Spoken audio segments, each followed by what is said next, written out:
What's going on, guys? Welcome back to the DX Gamer Show. My name is Operation DX, and today we're going to take a look at the 7 Days to Die Alpha.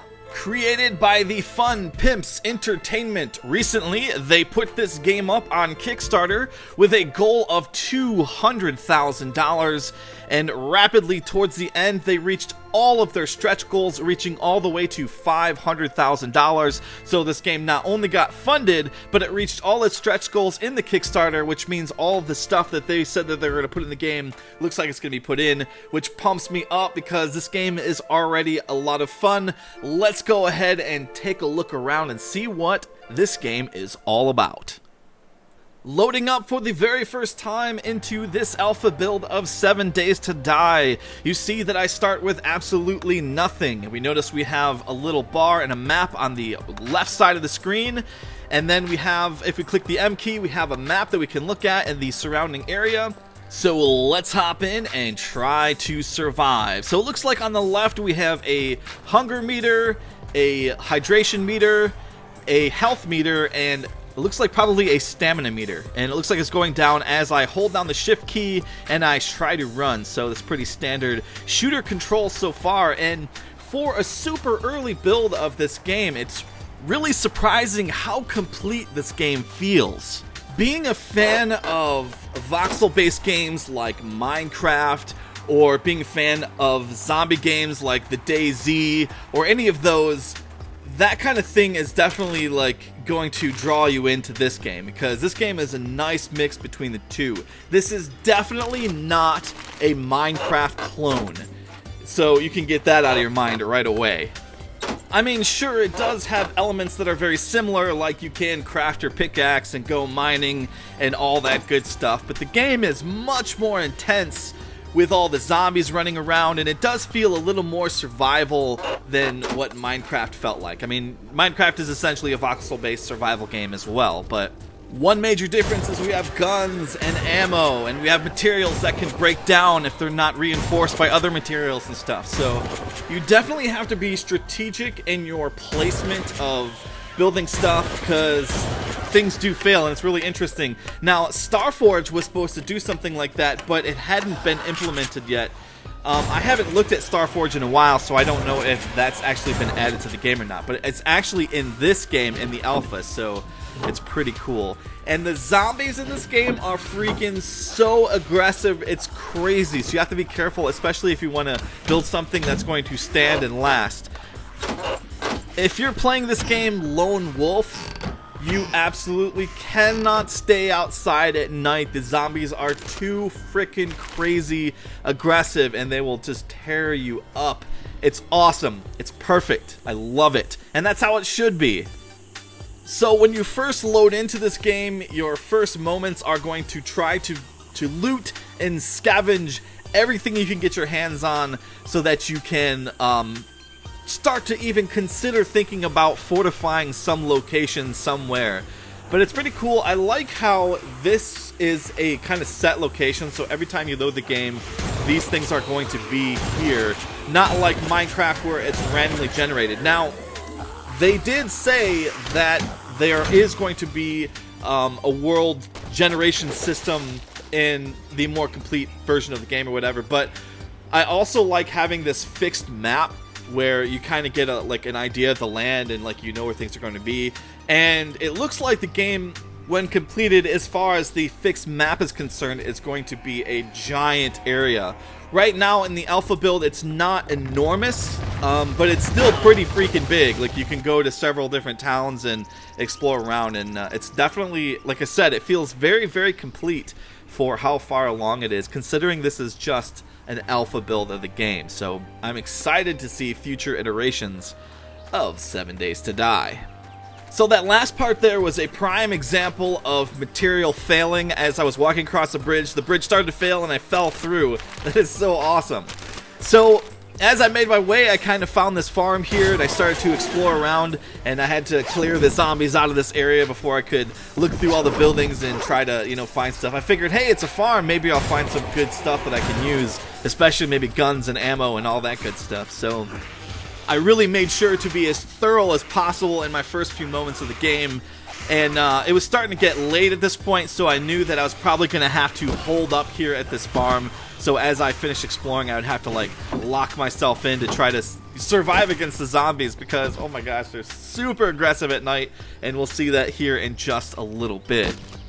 And as I suspected, I was correct because check this out. I found a chainsaw and I found some kind of drill. And what's cool about some of these things is those things require gasoline to operate. So like your gun, you have to reload the ammo, you have to refill the thing with gas. Now at this point, I had only found 1 can of gas, so I wanted to be really sparing with some of the stuff here. So I'm going to go ahead and try cutting down a tree and...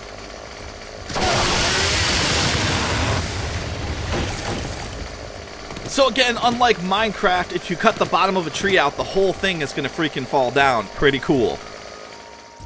After a full day of exploration and scavenging and shooting zombies, I was hungry and thirsty as my meter was all the way down, so I had to replenish myself. Now, in this game, it's pretty cool because you do start to lose health if your bars are not up, and it happens almost immediately. In some games, you kind of can't tell where you are in the hunger and thirst meter, but in this game, yeah, as soon as you hit the bottom, you start losing health, and like you're losing health. So through a little bit of exploration, I found myself a nice place to hide in the attic of the house on the farm, so I decided this would be a great time to try to figure out the crafting system. Now, what they had mentioned that you don't need an encyclopedia or like a wiki page open when you do the crafting, and they're absolutely correct. I love the way they do it in this game. So basically, you can only craft the items that are based off your inventory. So on the right side, we see like kind of the blueprints, and they're white. Now, when you actually like select it and put those items in there and figure out what the actual craft thing is, it turns green. So whenever you have something that turns green and you have the proper stuff in your inventory, you can just click on the green blueprint and just drop it straight into your inventory instead of having to stick the things in the build screen every single time. You don't have to do it as long as you have the materials in your inventory, and I definitely like that.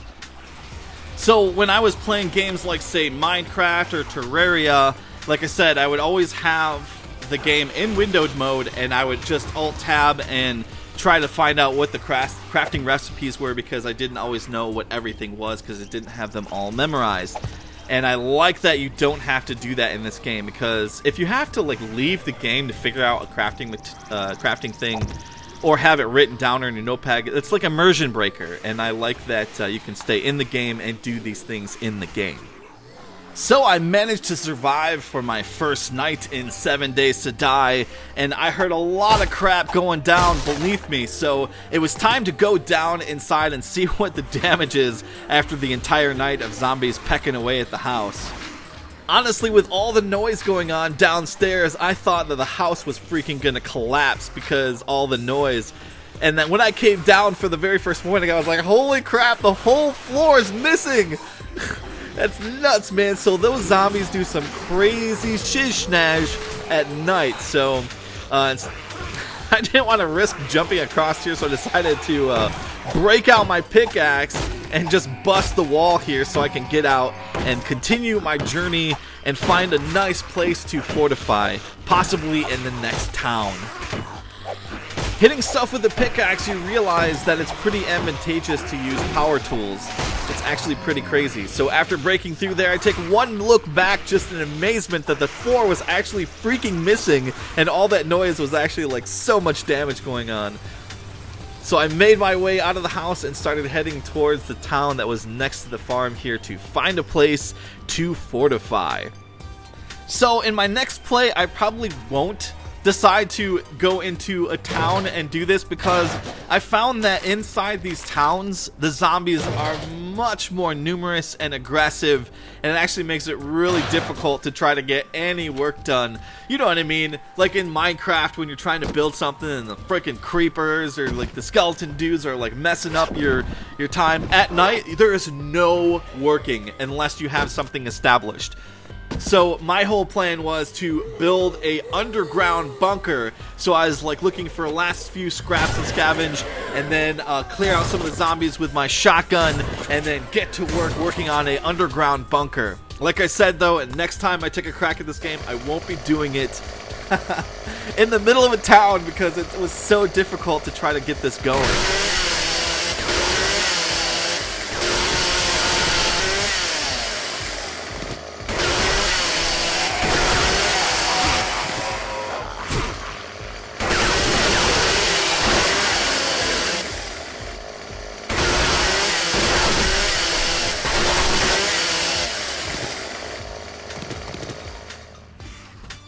With only one can of gas, it wasn't long before my drill ran out of juice and I was down to the pickaxe to make my underground bunker.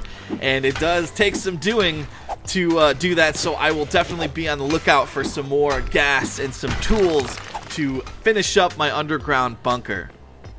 Well, that's pretty much it, you guys. This is a lot of fun to play. So far, I'm loving this version of the alpha build. I can't wait to see what the next iteration of the game and the next alpha build is going to involve and what it's going to add. So I'll definitely keep you guys updated and make a couple more videos of 7 Days to Die, as it is a ton of fun to play, and I can't wait to see more. Anyways, thanks for watching, guys. I'll see you guys next time. Have a great day and take care.